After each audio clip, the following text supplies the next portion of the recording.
Simplicity. It's one of my favorite things. Alright, I'll stop being creepy.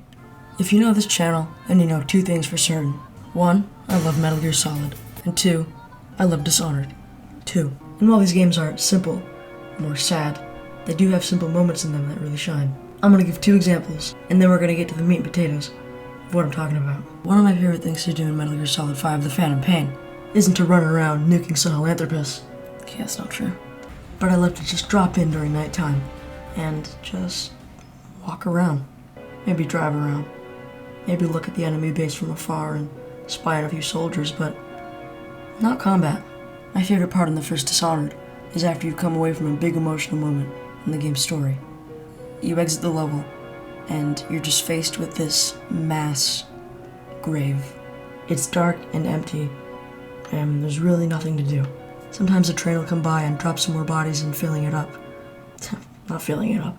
We're on PlayStation 3. Nearby there's two friends. One of them is sick and the other is trying to help him up. The other one's clearly gonna die, and you can listen to their last conversation together.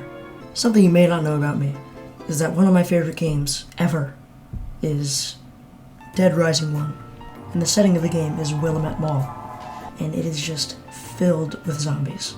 Well, you know, of course not filled. We are on PlayStation 3, and I love killing zombies in this game, man. It's probably the best it's ever felt. You can cut them in half, hit them with a hammer, spin them around like this. It's a lot of fun. But my favorite part in the game is after the military rolls in, they wipe out all the zombies, and you just walk through the mall filled with dead zombies. And it's the first time you've ever experienced peace in the whole game. Because, you know, Dead Rising it's Dead Rising. I don't allow vandalism in my store! Another one of my favorite parts and another one of my favorite games is after you've come back from Guarma in Red Dead Redemption 2. You just gotta hoof it on horseback back to your headquarters, and these moments give me a sense of this is the end, and, you know, we're nearing the finale. After a big emotional moment, defeating Dowd, surviving the military, returning home. These are all massive points in the game. And after all three of these set pieces, you have to play through relatively boring parts. These simple moments are amplified because what you did just prior was one of the game's highest points. Music alone can also carry this feeling of simplicity that I love so much. Every single song I've used throughout this video carries it. Resident Evil scores carry it well. Dead Rising scores usually carry it, except for, like, you know, these ones. And you know what? Minecraft carries it.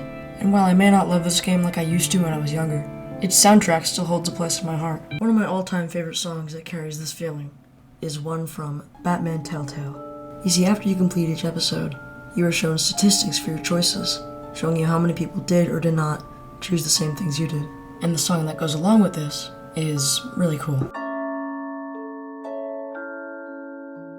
And this is not to say that I dislike games that go loud. For example, I love Rising, and I love its music. But you know what my favorite track from this game is? Well, it's this one. One of my other favorite tracks, though, is A Stranger I Remain. And A Stranger I Remain is the only song in this game that has this simple element. The reason for this song's feeling of simplicity is its use of a piano.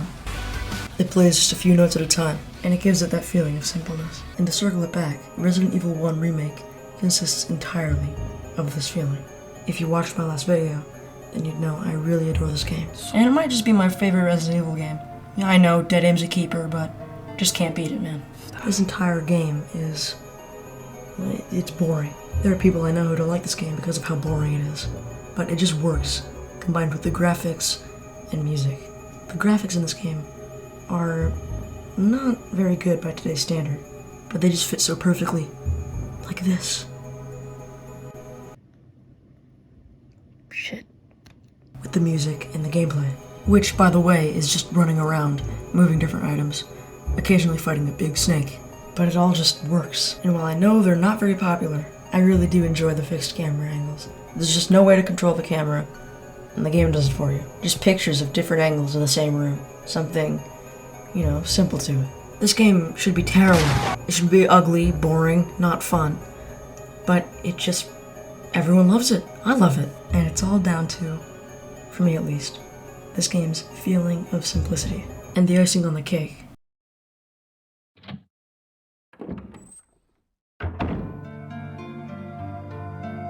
Every Resident Evil save room theme is perfect.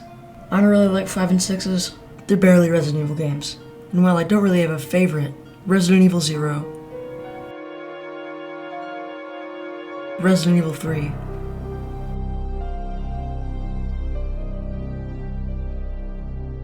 and Resident Evil 7.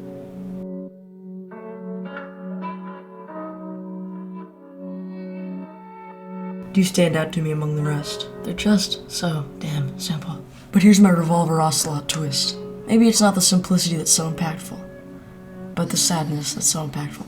Each moment, game, or piece of music I've mentioned has an element of sadness to it. Is that why I love Dishonored so much? Because of how sad it is? I think it's probably the gameplay, story, choices, and level design. I don't wear black and listen to fucking Evanescence all the time, you know? I wear white, and I listen to Hideo Kojima. You know, I don't look like this. I look like this. Maybe it all makes sense now, though. Well, my favorite Metal Gear is 2. No, not that one. This one. I've always had a soft spot for 4, even before I played it. And this game is far from perfect. If you don't know what I mean, then I implore you to go check out friend of the show Metal Gear Studies video on why this game is kind of ass. But something about it just connected with me the first time I saw it. I guess it was the sadness and the simplicity. And oh boy, this game is sad. Say what you will about it, but it's certainly the saddest Metal Gear game. I mean, 5 tries to be sad, but it just comes off as edgy. Maybe you've cottoned on that I like the sadness after watching one of my last videos. Dishonored 2 is the best game ever made, when I said I liked Last of Us Part 2. But I don't really like that game for how sad it is. The sad parts in Last of Us Part 2 are really right up there and happening with you, as opposed to the more passive and simple sadness that is all around Metal Gear Solid 4. The sadness of Metal Gear Solid 4 is sort of external. It's really the whole world around you, and it's happening to you. The sadness is more of a sense.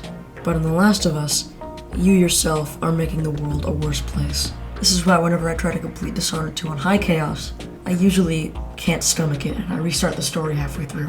And maybe that just doesn't work for me. Again, I like this game. I like it a lot, but I don't know, just these parts aren't pluses for me. While conversely, I feel I wouldn't even enjoy some of these games at all without this sadness and simplicity. Deus Ex: Mankind Divided is another game that's mostly sadness and simplicity. This game is always gray and gloomy, and most characters are just depressed. But unlike Last of Us 2, the game takes place inside the sadness. This also goes for Mirror's Edge Catalyst, another game close to my heart. The city this game takes place in is also full of corruption and awfulness. Except again, the difference is, you feel like the sad world is affecting the character, and not the sad character is affecting the whole world. These games have sadness and simplicity. Because again, in Last of Us Part 2, why am I clowning on this game so much? When you're playing as Ellie, you really don't get to see much of the outside world. I mean, yeah, you walk around in it, but you never really get the feeling that anybody but the main characters inhabit it. You feel like the whole world revolves around Ellie, instead of Ellie just being one person. This game has sadness without simplicity. And to bring up Dishonored 2 one more time, I swear, in that game your actions do affect the whole world, but the number of other people in this game help you feel smaller. And in Last of Us Part 2, there's maybe like a dozen soldiers every few miles, and they don't really talk to each other and interact with each other, other than just being like, yeah. So you never buy that they're real people, or are supposed to be real people. And if you want an example of a game that has simplicity without sadness, then, I don't know, I guess Tetris? Animal Crossing, Mario, I don't know. These games are very simple, I mean one more than the others, yet they lack the sadness, I guess, to have sadness with simplicity. Except when Tom Nook collects those Texas. Whoa. And some of the older Animal Crossings do kind of have sadness with simplicity. For instance, they got the simplicity down pat. But how low res these games used to be kind of give it that feeling of sadness. I feel like I should clarify again what it means to have sadness and simplicity. What does that mean for a game? If a game, or anything, has sadness with simplicity, or simplicity with sadness, then that can be some of the best parts of the game. So what differentiates a game like Metal Gear Solid 4 from Resident Evil 1 Remake? Why is one better than the other, if they're both games with sadness and simplicity? Well, I feel Metal Gear Solid 4 is extremely bogged down by its messy story. And I'm not saying that this game would be better off with zero story.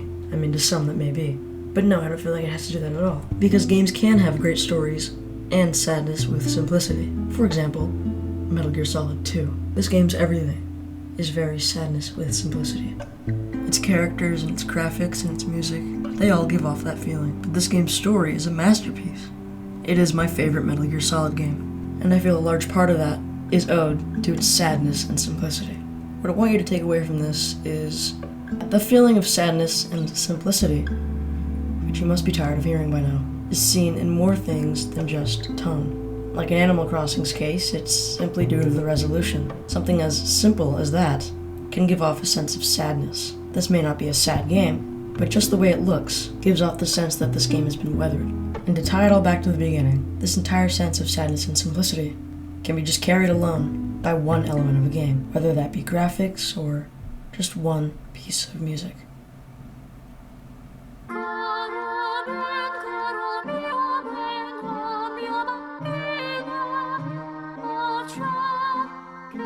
Lost